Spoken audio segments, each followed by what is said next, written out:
Hey, Vaughn, congratulations. I got two questions for you. When was it when you became a Ram? Because I know you came out with a bit to LA with a bit of an ankle. When did this defense fully click for you? At what stage was that? How did Um, that?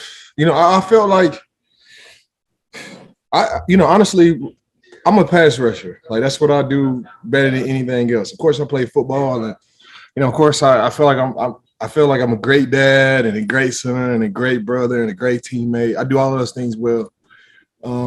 But I feel like what I do better than anything else in life is rush the passer. And I was familiar with Aaron Donald before I came here.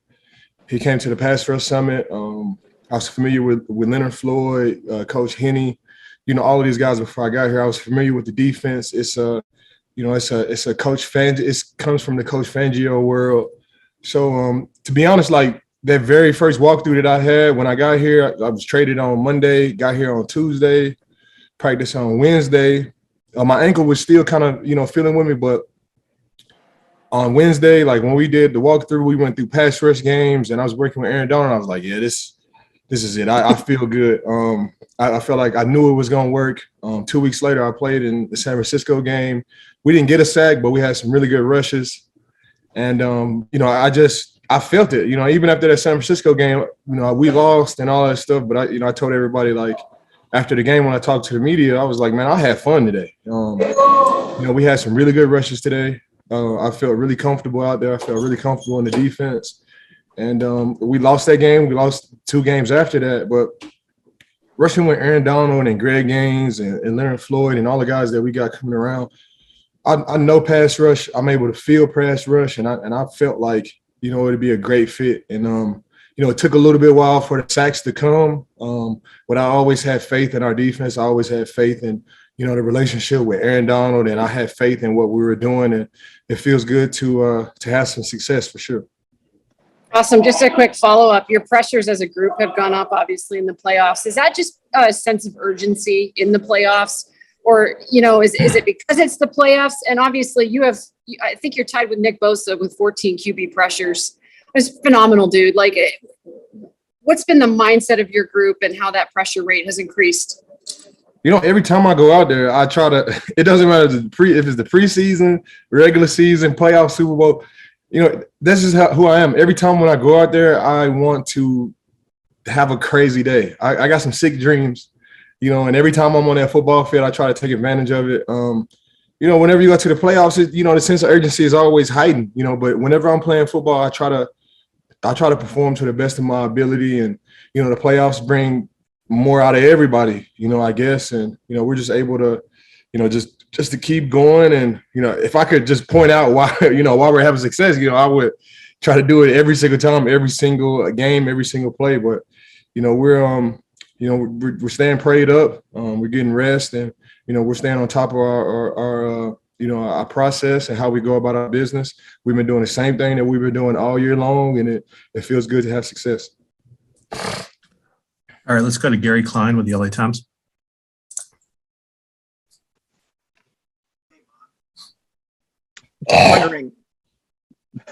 Just wondering, can you imagine a more perfect scenario for you guys in terms of getting to play at SoFi in the Super Bowl with Stafford playing well going into this game, you and everyone else playing well? Just wondering your assessment of what that kind of scenario means for you guys. What you said? What would be my assessment of the perfect scenario for us? Well, yeah. Do you think this is the perfect scenario, basically? Oh yeah, I mean, whenever you guys have success, that is a great scenario. We've been having success and all the way up until this point, and I think the perfect scenario for us is just to play to the best of our ability and do whatever it takes to get the win on Sunday. That would be the perfect scenario. It sucks for 31 teams in the league every single year. Every single year it sucks for 31 teams, and it's only one team that goes into the playoffs, that goes into the offseason, happy and excited and, feel like they achieved anything. So we want to be that team. We got our hands full with a great Cincinnati Bengals team. But yeah, the perfect scenario is to get to the game on Sunday and have success. Susie Colbert, go ahead. Hi, Vaughn. Howdy. Kind of a two-parter here too. First, just from watching film, just what you've noticed with Burrow and his mobility and how that's really kind of picked up later in the season.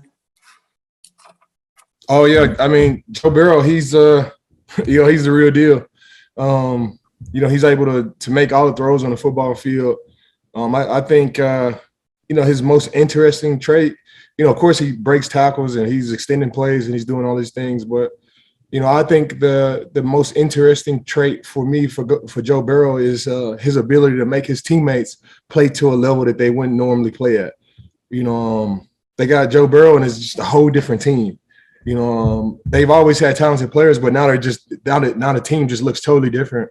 That you got Joe Burrow, and that's a trait that I admire from Joe Burrow. And of course, he's breaking tackles and he's scrambling for first downs and he's doing all the things to help his team win. But the trait that I admire is his ability to make his teammates play to a higher level that they wouldn't normally play at. So you mentioned the best thing you do in life is pass rush. Can you put in perspective though, just given the number of different things that this offense is able to do, how important for you stopping the run is going to be on Sunday? Oh man, let's not forget about Joe Mixon. let's not forget about Joe Mixon and Preem. I don't even disrespect. It's Preem, right? Or is it P? Is it P? Ryan P? Both of those guys, both of the running backs, you turn on the film and they're breaking tackles, they're taking screens 30 yards. I've been a Joe Mixon fan for a long time as well. And yeah, bro, they have the best group of skill players in the National Football League. They're super successful from tight end, receivers, running backs, and they're playing for Joe Burrow for sure, man. He's the gear that makes everybody go. And Joe Mixon, he can take a 2-yard run, 20 yards. He can take that 20-yard run and take it to the end zone. They have a team full of dynamic players, man, and we're gonna have our hands full on Sunday. They have an incredible team. All right, let's go to Neil Reynolds from Sky Sports NFL. Hi, John. It's Neil from Sky Sports in the UK. Howdy. Maybe if you hi, how are you? Maybe if you take us inside the trade, the human side of it, because there's a human side to every transaction. How that felt, and then how you were accepted into the locker room in Los Angeles, because we see it's always painted as it's a team full of superstars. So maybe you could tell us how it was for you having to move, and then what type of people welcomed you at the other end. Yeah, that's a great question. I feel like the human part of the trade, I was hurt, man. I really was hurt. Football is like a business. You always say that. I've been in the league 10 and a half years, 11 years, and, I've seen it and I understand the business. But when it was my turn to be a part of that business, it hurt, man. I cried real tears. All of those players on the Broncos, I've seen them grow up. I've seen them come in as rookies. I've seen them get new deals. I've seen them develop. I've spent time with all these guys. I've seen them evolve as men, and I was super attached to that locker room and all of my teammates there in Denver. I was super attached to the organization. John Elway was my boss. That's that. I was attached to that. I'm always attached to all the equipment managers and the trainers and the strength and conditioning staff. It was I really invested time into all of those people. And I had real relationships with all of those people. So that was it was hard to just cut it off in a couple of hours, because you don't have whenever you get traded, you don't have a whole week to say goodbye. You just get about 30, 45 minutes to say your goodbyes. And although it's it's never enough time to say goodbye, but 30, 45 minutes, it was super short, man. And I think the biggest the biggest hurdle that I had to overcome really leaving Denver for the trade was leaving my newborn son in Denver. He was 2 months at the time. And, I was coming to LA and I knew I wasn't going to be able to see him as much. I was seeing him every day. And, that was that's still to this day the hardest part, being away from him. Every single day they change and they laugh different and they smile different and they cry different. And, they kind of cool and giggle and do all these things different every single day. So being away from him and not having the quality time that I was having before that, I feel like that was the part that hurt the most. And the second part of that question, how did the locker room accept me? Man, I've been in this league so many years, man. I got friends and so many. I'm close to so many colleagues around the league. So when I came here, it was just plug and play. Jalen Ramsey, open. He welcomed me with open arms, and me and Aaron Donald, we had a relationship before I got here, and the equipment guys and the trainers. I had been in the league for a long time, so they were familiar with me, and it was so great to be a part of this culture. This culture is different. Denver is different. Denver is more business and more serious, and there's nothing wrong with that. You can win with that, but coming here where it's laxed and the culture is different and it's all about having fun and listening to music and practice. It definitely didn't suck coming here, and they welcomed me with open arms, and it was a true blessing to be a part of the Rams organization for sure. Thank you. Good luck. Let's go to Josh Denzel from JD Sports. Hi, Vaughn, what's going on? First of all, I want to say, like, how much are you looking forward to getting after a quarterback playing lights out football like Joe Burrow? And secondly, do you set yourself like key performance targets before every game? And do they change now, you're on the biggest stage in that Super Bowl? You said, do I set myself for key performances? Yeah, individually. What was that question? The second part of it? So the second part of it was, do you set yourself key performance targets, before every single game? And do I like set like a sack? Do I need to get 2 sacks or this and that? Yeah, do I need to have so many pressures? Are you ticking these things off on the list? No, man. I answer the second part of that question first. Man, I just go into the game, and what I tell myself is I wanna play the best football that I can play. Sometimes you just can't get a sack. It's just how this game is. The team don't want you to get a sack. You can have the best rushers in the world and just sacks don't happen. And if sacks not happening for me, I tell myself I have to affect the game some way, form, or fashion, whether that's in the run, whether it's chasing down a play in the run, whether that's coverage, whether that's anything. Everything that I'm doing, I approach it in a way where I have to affect the game in some form or fashion, whether that's sacks, tip passes, any way to help my team win. The win is the ultimate goal. I tell you, I hate losing more than I love winning. It's really all about winning for me. I can go out the game with whatever. As long as we win the game, I'm happy with that. And the first part of the question, Joe Burrow, he's one of the best, man. You want to play the best. You want to go against the best. That's what this league is about. The league is about the Super Bowl. It is about playoff games, big games, not the preseason or regular games or 1 o'clock games where where the game is not on nationally and everybody don't see it. These are the games. These are the games that you dream to play in. This game is going to be played worldwide. We're playing a great team. We're playing Joe Burrow. He's one of the best quarterbacks in the league. You look forward to playing in these games, and you look forward to these moments in your life for sure. Next one. All right, let's go to James Palmer from NFL Network. What up, Vaughn? James, how's it going? I'm good, man. I'm good. Good to see you. Hey, nice to hear from you as well. Yeah. I go back to the 2015 AFC Championship game where you guys hit Brady over and over and over and over again, and he keeps coming at you. I've talked to some pass rushers that say Burrow's kind of the same way. You keep hitting him, and he doesn't kind of change. He doesn't rush his throws. What is it like when you go against a guy that has that kind of ability? What is it like for a pass rusher when you're put in that situation where he doesn't have tendencies to make mistakes? It's tough. I mean, it's tough. You want the quarterbacks where whenever you get close to them, they just fall down on the ground and you can just touch them. That's what you want. I mean, that's the pass rusher's dream. Whenever you get close to the quarterback, you just fold and run. Just fold and fall on the ground. But, that's just not the case with Joe Burrow. He's a tough guy. I heard he used to play defense. I heard he used to love contact on defense. And, he's a big guy, 6'4". That's just, he's just a tough guy, man. And, it's a unique trait that he has. And, it's always tough at pass rushers whenever they just keep coming back, because you got to keep coming back. When you're going against a guy that's not going to quit, it makes it tough. You just got to be able to play 60 minutes. And, my mindset is the next play, always the next play. Whether I get him or not, it's always the next play. Whether we sack him or not, I want to get 2 sacks. When you get 2 sacks, you want to get 3. You want to get 4.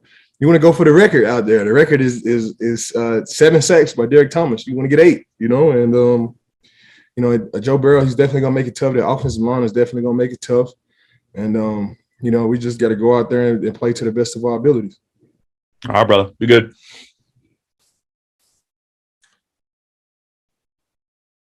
All right, let's go to Nora Princiotti from The Ringer. Hey, Vaughn. So you just said that you hate losing more than loving winning, but it also seems like you're really motivated by just sort of the joy of the opportunity that you guys have, and have made a point to be a source of positive energy and a reminder that even when the stakes are this high, your teammates can have a lot of fun in this situation. Mm-hmm. Have you always been like that? How did that become sort of your ethos and something that was important to you to just remind people to have the joy in this? Oh, I really don't know, man. I just, when you ask me when you ask me that question, I reflect. Instantly, I'm brought back to my little league days and why I wanted to play football, and my friends and stuff at school. They were going after school and they were going to football practice, and they would come to school the next day and they would talk about football practice and they would talk about the game and they would talk about things that happened, and I wanted to be a part of that. And my mom, she let me play football, and just being on a team, just being in the locker room with the guys, and traveling on the bus to different games with the guys. It's been my life. I'm 32 years old. I've been playing football since I was 8 years old, 7 years old. So, it's just my life. And, even now that I'm 32 years old in the locker room with the guys, I just enjoy having a good time. I enjoy being positive. Playing football is it's great. Being in the locker room is great too. Getting to know some of these guys. You spend more time with these guys than you do with your family. So, I have genuine love for all of these guys, all the teammates that I've ever played with. It's a unique, you build a unique bond and a unique relationship. You work out together, you go through grueling days in the hot or cold.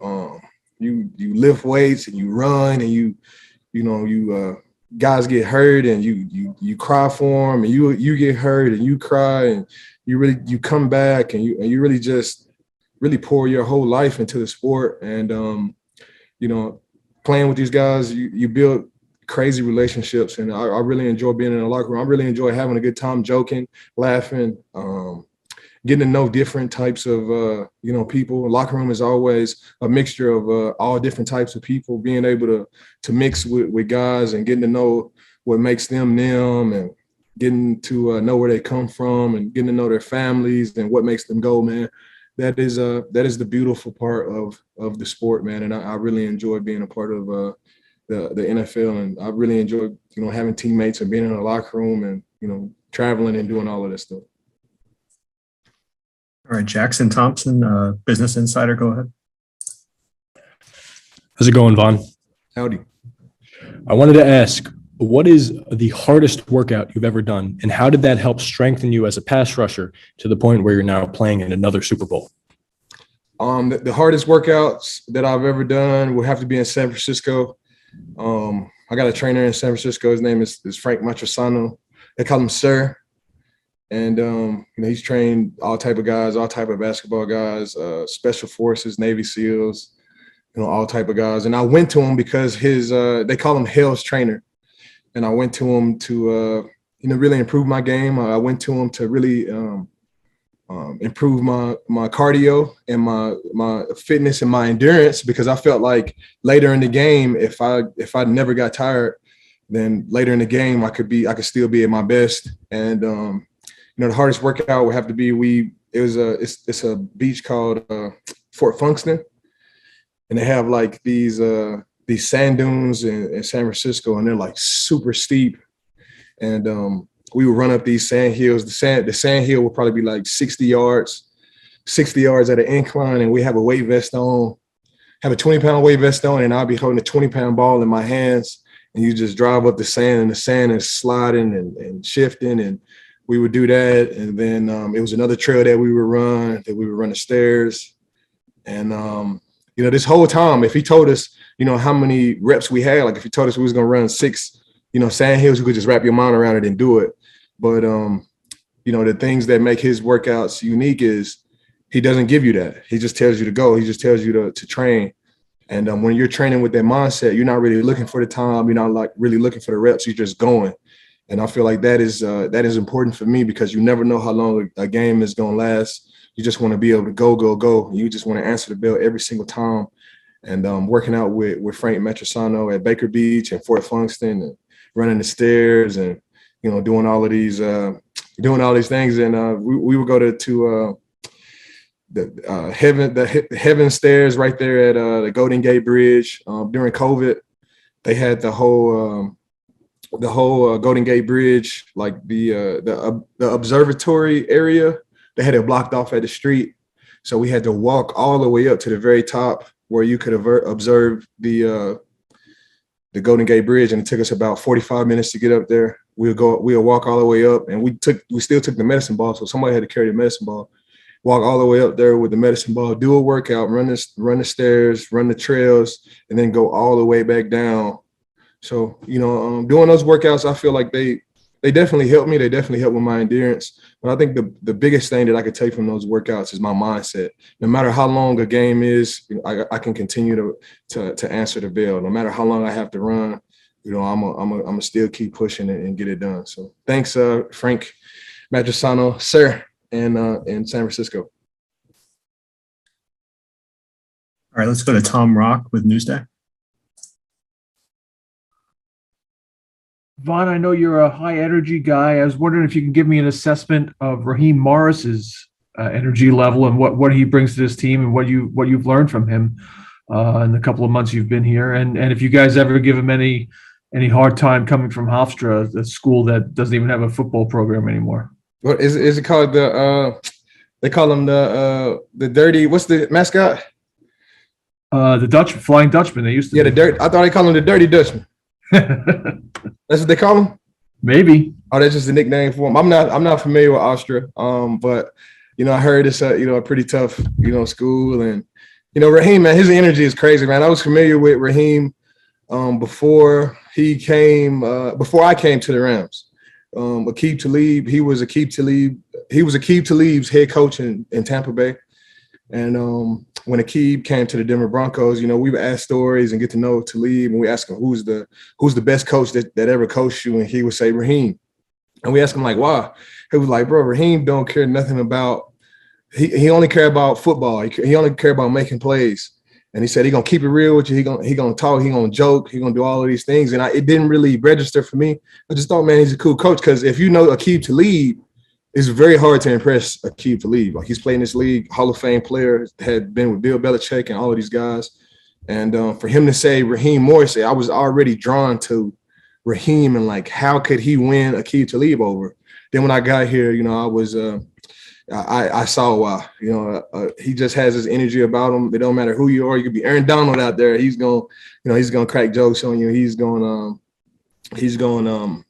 He can relate to everybody on the football field. He's gonna keep it real with you no matter who you are. And as a good player, you want the truth. You don't want somebody to, say that you're doing good. You want him to keep it brutally honest with you, and that's what Raheem Morris does. And he has this humor that goes along with it, and he has this energy that goes along with it that makes you really just that just attracts you to him. And you can tell he cares about his players. He cares about us. He cares about us performing well. He cares about our families, and he definitely will be a head coach in the near future, man. I got all the love and respect for Raheem Morris. All right, we got about 5 minutes left here with Vaughn. Let's go to Franco Santa Maria from the Spanish Bowl. Hey, Vaughn, how are you? Howdy, how are you? Fine, thanks for asking. My question is, how would you compare this team to the 2015 Denver Broncos? Um, you know, they're similar, but they're different. It's kind of like having two kids. You love them both the same, and you raise them both the same way. You go about parenting them both the same way, but they're just two totally different things. They both have a different energy about them. Even though they're both your babies, they just have this different energy about them. That's what makes them different. And but they are similar in a lot of ways. Instead of Peyton Manning, we got Matthew Stafford, both veteran quarterbacks, both able to lead their teams to Super Bowls. Instead of DT and Emmanuel, we got Odell and Cooper Kupp. On defense, instead of DeMarcus Ware and myself, we got me and Aaron Donald and Leonard Floyd. And instead of the no-fly zone with Chris Harris, Akeem Talib, and TJ Ward and Dorian Stewart, we got Jalen Ramsey, the best corner in the league, and we got Double D and D Will and we got D Long and we got Taylor Rapp and and Edelman. So instead of Danny Trey, we got Troy Reader and Ernest Jones. So we're similar when it comes to players, but they're just two totally different teams. That 2015 defense was special. It was the best defense in the history of the game, and we won a Super Bowl, so it doesn't get any better than that. And we still got a little bit more to do to make it an argument, and if we can do what we all hope to do, then that argument will be a whole lot closer, come Sunday. All right, let's go to Shane McGowan, ESPN. Hey, Vaughn, thanks for being this. Howdy, thank you. I appreciate you. Quick question, man. You said energy is contagious. You know what I mean? And your defense has been lights out in the last playoffs, these last few games and stuff like this. Do you feel that that's carrying over to the offense as well, which is starting to see them spark at a higher level to themselves, right? Because they're seeing what you guys are doing and everything like that. And it's just like you said, it's contagious in that way, and you love it. But do you also see, because of this game coming up with a guy like Joe Burrow, who can be a bit of an escape artist, in some ways, how much is that going to affect your containment on keeping him intact in that pocket so that he doesn't escape on you guys too? And my last quick question to you is, what would this Super Bowl mean to you personally, winning this one? I'll start with the Joe Burrow question, man. He's a great player. Like, we can't get disappointed when he breaks containment and throws the ball and completes passes. Like, they're in the Super Bowl for a reason. They've beat Super Bowl teams to get here. Like, he's gonna make plays. He's gonna make plays. He's Joe Burrow. Like, he's one of the best quarterbacks in the league. They're one of the best teams in the league. You can't, really get disappointed. We just got to keep going. We got to know it's a 4-round fight, and you got to be willing to go the distance. They're gonna make plays. We're gonna make plays. We just got to make sure we make enough plays to really separate us by the end of the game. They're going to make plays. They got too many stars not to make plays, but we just can't get down, and we just got to continue to make our plays whenever they present themselves. And we gotta play 4 full quarters. Energy is contagious. It just really is. When the offense makes plays, we want to go out there and stop them to get the ball back to the offense. When we make a play, the offense wants to get the ball and go score. Guys getting excited on the sideline, clapping and cheering everybody on, and just the little small talk on the sideline, coach is telling you, let's go. Football is such a unique sport. It is it's a rah-rah sport. So just by guys getting hype, a guy getting hype before the game, it rubs off on everybody else. A good pregame speech, a good breakdown could go a long way in football. It's the craziest thing. Everybody they want to go out there and win the game and play, but just a few players with just super crazy passion, that rubs off on everybody else. And we got a ton of those players on this team. For me, winning this Super Bowl would be great, man. It'd be great of course, it's the Super Bowl, you want to win it. But for me, I got a young son at home, and 12 or 8 to 12 or even 15 years, whenever the opportunity presents itself for me to talk about this Super Bowl after he was born. He was only 6 months old when we played in the Super Bowl. So for me to talk to him about, man, you were 6 years old, we won a Super Bowl, here's pictures of you, and here's me, and look at us, and you was just so little, now look at me, I'm old now, and I got no hair, and you know, I remember how special this team was. You know, Super Bowl helps with everything. It helps with parenting. You know, I could always rely on that Super Bowl to use that as a foundation to get points across to my son. The hard work and the dedication and everything it takes to win a Super Bowl, you know, it's going to help with parenting with my son, and it helps with everything. So, you know, to go and win a Super Bowl, it means everything, man. I pray that, you know, my desires are in line with God's desires come, you know, Sunday.